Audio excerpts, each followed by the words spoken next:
Breaking news చూస్తున్నారు. ఉత్తరప్రదేశ్లో ఒక భారీ కుట్ర బయటపడింది. అయితే ఉంగరాలు అమ్మే ఒక బాబా దగ్గర 100 కోట్ల రూపాయలు ఉన్నట్లు, 100 కోట్ల రూపాయల కంటే ఎక్కువగా ఆస్తులు ఉన్నట్లు కూడా ఈడీ గుర్తించింది. అయితే ఇతను ఒక టైంలో రోడ్లపైన ఈ ఉంగరాలు రాళ్ళు ఉంటాయి కదా, అవి అమ్ముకునేవాడు. అయితే అలాంటి వ్యక్తి దగ్గర ఏకంగా 100 కోట్ల రూపాయల విలువ చేసే ఆస్తులు ఉన్నాయని తెలుసుకోగానే ఈడీ షాక్కి గురైంది. బట్ దానికి సంబంధించి కూడా అతని దగ్గర ఇన్ని కోట్ల రూపాయలు ఎలా వచ్చాయనే కోణంలో కూడా దర్యాప్తు కొనసాగించింది ఈడీ. సో దీంట్లో విస్తుపోయే నిజాలు బయటకు వచ్చింది. అతను కేవలం ఉంగరాలు మాత్రమే అమ్మట్లేదు, కొంతమంది అమ్మాయిలను మత మార్పిడి చేసి విదేశాలకు అమ్ముతున్నట్టు తెలుస్తుంది. అయితే వాళ్ళ కాస్ట్ని బట్టి, వాళ్ళ రిలీజన్ని బట్టి రేట్ ఫిక్స్ చేసి వాళ్ళను మతం మార్చిన తర్వాత ఇతర దేశాలకు అమ్ముతున్నట్లు కూడా కొన్ని సంచలనమైన నిజాలు బయటకు వచ్చాయి. అయితే ఉత్తరప్రదేశ్లో మత మార్పిడి మాఫియా వెలుగులోకి వచ్చింది. 100 కోట్ల నెట్వర్క్ను బయటపెట్టారు టాస్క్ ఫోర్స్ పోలీసులు. చంగూర్ బాబా ఆశ్రమంలో అక్రమ మత మార్పిడిల నెట్వర్క్ బయటపడింది. అయితే బిగ్ టీవీ స్క్రీన్ పైన మీరు చూస్తున్న వ్యక్తి పేరు చంగూర్ బాబా. ఇతను ఒకప్పుడు రోడ్లపైన ఉంగరాలు అమ్మి తన జీవనాన్ని కొనసాగించేవాడు.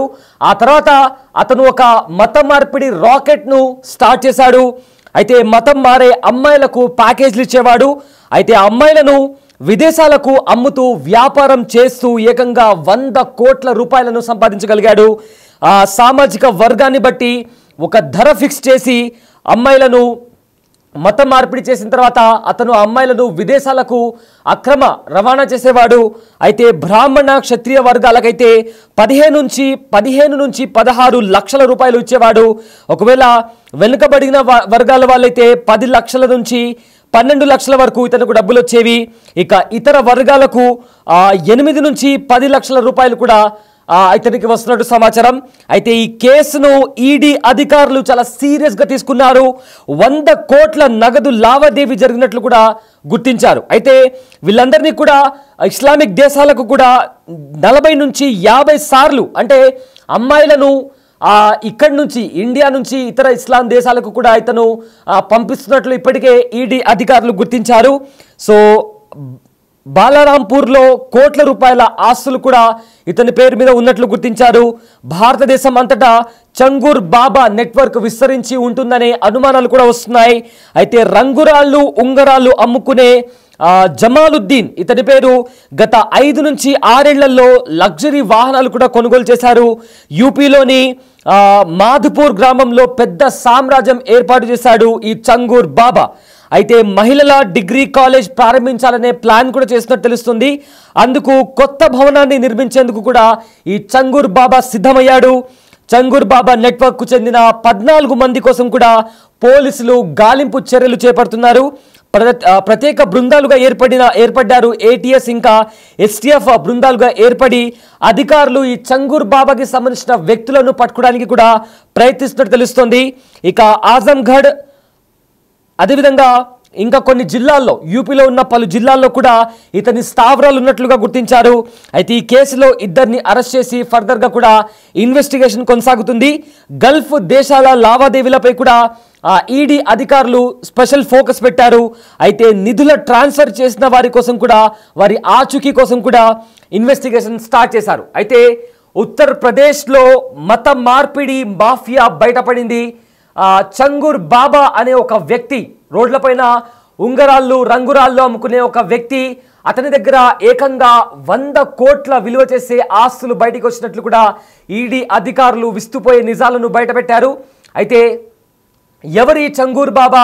కేవలం రాళ్ళు, రత్నాలు, రంగురాళ్ళు అమ్ముకునే అతని దగ్గర 100 కోట్ల రూపాయలు ఎలా వచ్చాయి అనే కోణంలో కూడా దర్యాప్తు చేశారు.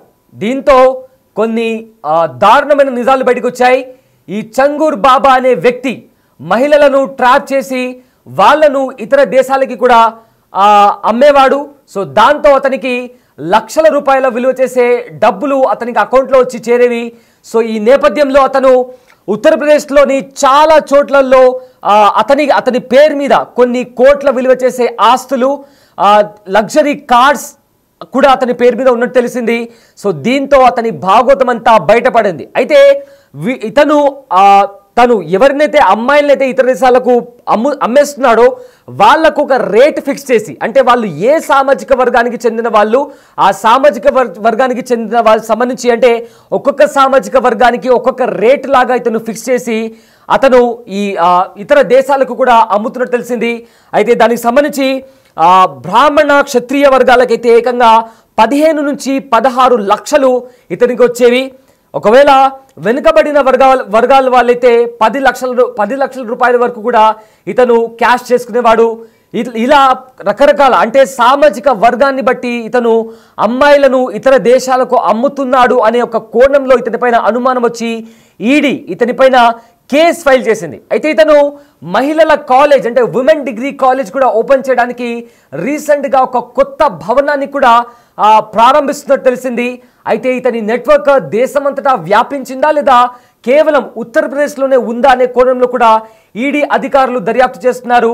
అయితే ఇతనికి సంబంధించిన వ్యక్తులు ఎవరున్నారు, ఇతను అమ్మాయిలను ఇతర దేశాలకు పంపించడానికి ఇక్కడనే ఉన్న వాళ్ళు ఎవరైనా అధికారులు సపోర్ట్ చేస్తున్నారా, ఎవరైనా సహాయం చేస్తున్నారా, పాస్పోర్ట్కి సంబంధించి వీసాకి సంబంధించి ఇతనికి అంత ఈజీగా యాక్సెస్ ఎలా పొందుతున్నాడు, ఇలా రకరకాల ప్రశ్నలకు సంబంధించి ప్రజెంట్ ఈడీ దర్యాప్తు చేస్తుంది.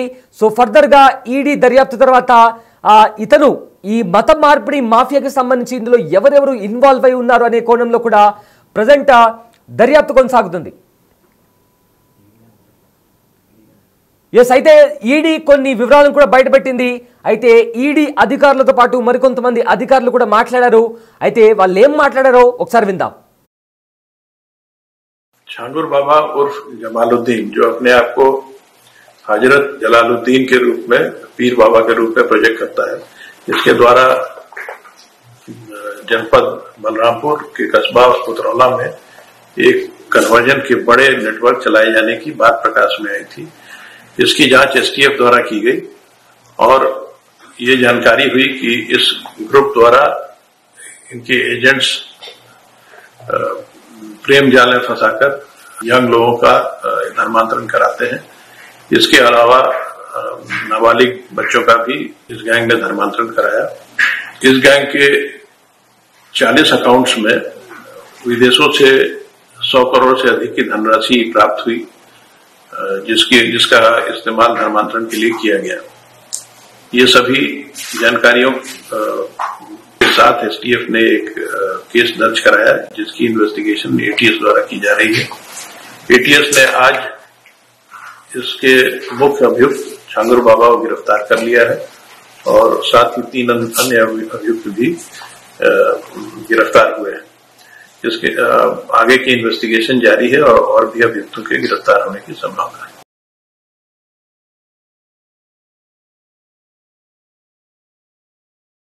అధికారులు కొన్ని విస్తుపోయే నిజాలను బయటపెట్టారు. ఈ చంగూర్ బాబా ఎవరైతే ఉన్నారో అతడు ఏకంగా ఒక టైంలో ఒకానొక టైంలో ఉంగరాలు రంగురాళ్ళు అమ్మి తన జీవనాన్ని కొనసాగించేవాడు. కానీ ఇప్పుడు ఏకంగా అమ్మాయిలను మత మార్పిడి చేసి ఇతర దేశాలకు అమ్ముతున్నట్లు కూడా సమాచారం రాగానే ఈడీ అధికారులు ఈ కేసుని చాలా సీరియస్గా తీసుకున్నారు. So present Jamaluddin alias Changur బాబాను యూపీ ఎస్టీఎఫ్ అదేవిధంగా ఏటీఎస్ పోలీసులు కూడా అరెస్ట్ చేశారు. అయితే ఇల్లీగల్ కన్వర్షన్ అదేవిధంగా ఫండింగ్ కేసు కింద ఇతనిపైన కేసు బుక్ చేయడం జరిగింది. మనీ లాండరింగ్ కేసు పైన కూడా మనీ లాండరింగ్ సంబంధించి కూడా ఇతనిపైన కేసు ఫైల్ అయింది. అయితే సామాజిక వర్గానికి సంబంధించి అంటే వాళ్ళు వచ్చిన అమ్మాయి ఏ సామాజిక వర్గానికి చెందిన అమ్మాయి అని దాన్ని కేటగరైజ్ చేసి ఫలానా సామాజిక వర్గానికి చెందిన అమ్మాయికి అయితే ఇంత రేట్, ఇంకో సామాజిక వర్గానికి సంబంధించిన అమ్మాయి అయితే ఇంకో రేట్, అంటే కాస్ట్ని బట్టి అప్పర్ కాస్ట్ అయితే ఎక్కువ రేట్, ఇక వెనుకబడిన సామాజిక వర్గం వాళ్ళైతే తక్కువ రేట్ అన్నట్లుగా ఇతను అమ్మాయిలను మత మార్పిడి చేసి ఇల్లీగల్ దందా కన్వర్షన్ ఇతని ఏదైతే మత మార్పిడి మాఫియా నడుపుతున్నట్లు కూడా సమాచారం. సో ప్రజెంట్ అయితే ఈడీ అధికారులు ఇతని నెట్వర్క్ దేశమంతటా ఎక్కడెక్కడ ఉంది అనే దానికి సంబంధించి కూడా ఇన్వెస్టిగేషన్ చేస్తున్నారు. ఇతనికి సంబంధించిన 14 మంది ఇతని అనుచరులను కూడా వాళ్ళు ప్రజెంట్ పరారిలో ఉన్నారు, వాళ్ళని పట్టుకునే ప్రయత్నం చేస్తున్నారు. ఇప్పటికే 2 కస్టడీలోకి తీసుకున్నారు. అయితే ఈ చంగూర్ బాబా వ్యవహారం ఎప్పటి నుంచి నడుపుతున్నాడు, ఎంతమంది మహిళలను దేశం దాటించాడు అనే కోణంలో కూడా ఇప్పుడు ప్రజెంట్ దర్యాప్తు చేపడుతున్నారు. అయితే చంగూర్ బాబా అనే వ్యక్తి రీసెంట్గా యూపీలో విమెన్ కాలేజ్, మహిళల కాలేజ్ని కూడా ఓపెన్ చేయడానికి ప్రయత్నిస్తున్నట్టు తెలిసింది. అయితే దానికి సంబంధించి కూడా ఒక కొత్త బిల్డింగ్ని కూడా అతను కట్టే ప్రయత్నం చేస్తున్నాడు. అయితే ఎట్టకేలకు ఈ చంగూర్ బాబా ఏవైతే దారుణాలకు పాల్పడుతున్నాడో అతని పైన ఈడీ దృష్టి సారించింది. సో అతని ఇల్లీగల్ దందా ఏదైతే అతని మత మార్పిడి మాఫియా ఉందో దాన్ని బయటపెట్టి ఇతడి క్రైమ్ సామ్రాజ్యం ఏదైతే ఉందో ఎంతవరకు వ్యాపించింది, ఇతడికి సంబంధించిన వ్యక్తులు ఎక్కడెక్కడ ఉన్నారు అనే కోణంలో కూడా ఈడీ దర్యాప్తు చేస్తోంది. సో ఫర్దర్గా దీనికి సంబంధించి ఎవరినైతే ఏ అమ్మాయిలను ఇతను దేశం దాటించాడు, వాళ్ళు ప్రజెంట్ ఎక్కడున్నారు, వాళ్ళు బాగున్నారా లేదా అనే కోణంలో కూడా కంప్లీట్గా కూడా ఈడీ అధికారులు ఫోకస్ చేస్తున్నారు. సో రాబోయే రోజుల్లో మరిన్ని వివరాలు తెలిసే అవకాశం ఉంది.